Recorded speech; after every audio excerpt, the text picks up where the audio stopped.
जम्मू कश्मीर विधानसभा चुनाव के नतीजों ने सूबे के सियासी गणित को दिलचस्प बना दिया है। नेशनल कॉन्फ्रेंस, कांग्रेस और सीपीआईएम ने कश्मीर घाटी, पीर पंजाल और चिनाब इलाके की सीटें जीतकर बहुमत तो हासिल कर लिया है, लेकिन जम्मू में वो बीजेपी के कमल को खिलने से नहीं रोक पाई।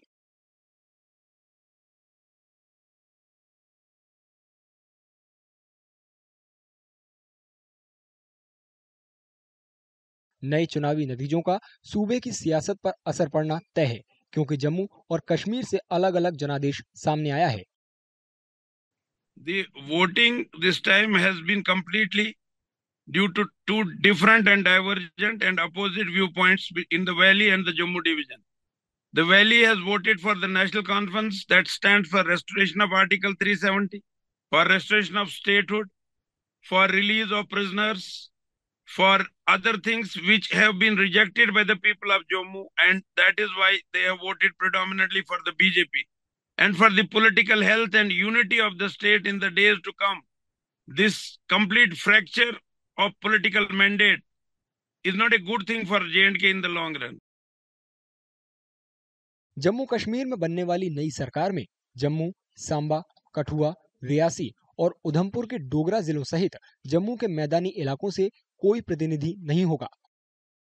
जम्मू रीजन में कांग्रेस की एकमात्र सीट पीर पंजाल क्षेत्र के राजौरी से आई है। जम्मू में गठबंधन के ना जीत पाने से दोनों क्षेत्रों में असंतुलन और बढ़ सकता है। ये कंप्लीट कंसोलिडेशन मुस्लिम वोट्स की हुई है, उसी तरीके से ऑन द कॉन्ट्ररी उतनी ही कंसोलिडेशन हिंदू वोट्स की भी जम्मू संभाग में हुई है। तो I see it as vertical division between Jammu and Kashmir region कि जब कल आपकी कैबिनेट बननी है, कल जब जम्मू कश्मीर की सरकार बननी है, तो सरकार में कौन लोग हैं, सरकार मतलब कैसे बनेगी। अभी तक का गणित तो ये बताता है कि नेशनल कॉन्फ्रेंस के पास अर्जुन सिंह राजू हैं, सुरेंद्र चौधरी हैं, इन दोनों को वो मंत्री बना सकते हैं, लेकिन ये दोनों जम्मू के प्लेन एरिया से नहीं आते, दोनों जम्मू के पहाड़ी एरिया से आते हैं। एक राजौरी से आते हैं, दूसरे रामबन से आते हैं। अब प्लेन एरिया का रिप्रेजेंटेटिव कोई भी नहीं है। नेशनल कॉन्फ्रेंस के उपाध्यक्ष और संभावित मुख्यमंत्री उमर अब्दुल्ला भी इस मुद्दे को महसूस कर रहे हैं।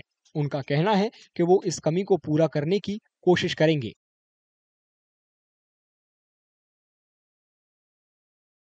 हालांकि संतुलन किस तरह से बनाएंगे, इस पर जम्मू कश्मीर के साथ पूरे देश की नजर रहेगी।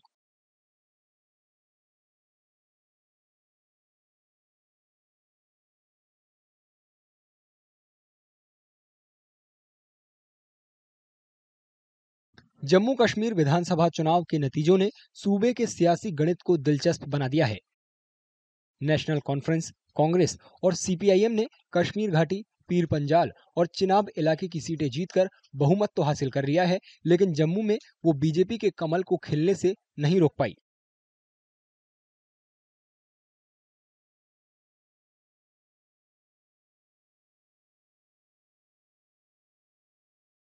नए चुनावी नतीजों का सूबे की सियासत पर असर पड़ना तय है, क्योंकि जम्मू और कश्मीर से अलग-अलग जनादेश सामने आया है।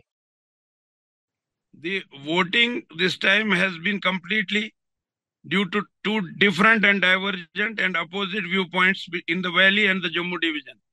The Valley has voted for the National Conference that stands for restoration of Article 370, for restoration of statehood, for release of prisoners, for other things which have been rejected by the people of Jammu, and that is why they have voted predominantly for the BJP.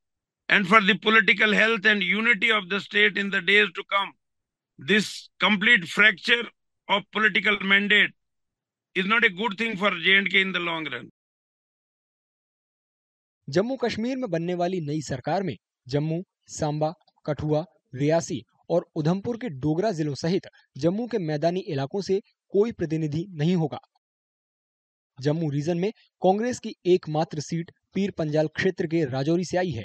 Jammu में गठबंधन के ना जीत पाने से दोनों क्षेत्रों में असंतुलन और बढ़ सकता है। ये कंप्लीट कंसोलिडेशन मुस्लिम वोट्स की हुई है, उसी तरीके से ऑन द कॉन्ट्ररी उतनी ही कंसोलिडेशन हिंदू वोट्स की भी जम्मू संभाग में हुई है। तो I see it as vertical division between Jammu and Kashmir region कि जब कल आपकी कैबिनेट बननी है, कल जब जम्मू कश्मीर की सरकार बननी है, तो सरकार में कौन लोग हैं, सरकार मतलब कैसे बनेगी। अभी तक का गणित तो ये बताता है कि नेशनल कॉन्फ्रेंस के पास अर्जुन सिंह राजू हैं, सुरेंद्र चौधरी हैं, इन दोनों को वो मंत्री बना सकते हैं। लेकिन ये दोनों जम्मू के प्लेन एरिया से नहीं आते, दोनों जम्मू के पहाड़ी एरिया से आते हैं। एक रजौरी से आते हैं, दूसरे रामबन से आते हैं। अब प्लेन एरिया का रिप्रेजेंटेटिव कोई भी नहीं है। नेशनल कॉन्फ्रेंस के उपाध्यक्ष और संभावित मुख्यमंत्री उमर अब्दुल्ला भी इस मुद्दे को महसूस कर रहे हैं। उनका कहना है कि वो इस कमी को पूरा करने की कोशिश करेंगे।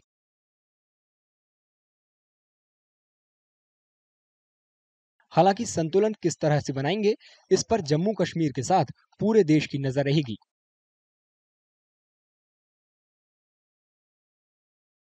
अगर आप ये वीडियो YouTube पर देख रहे हैं तो हमारे चैनल को सब्सक्राइब करें और बेल आइकन को दबाना ना भूलें। अगर आप Facebook पर ये वीडियो देख रहे हैं तो हमारे पेज को लाइक करें।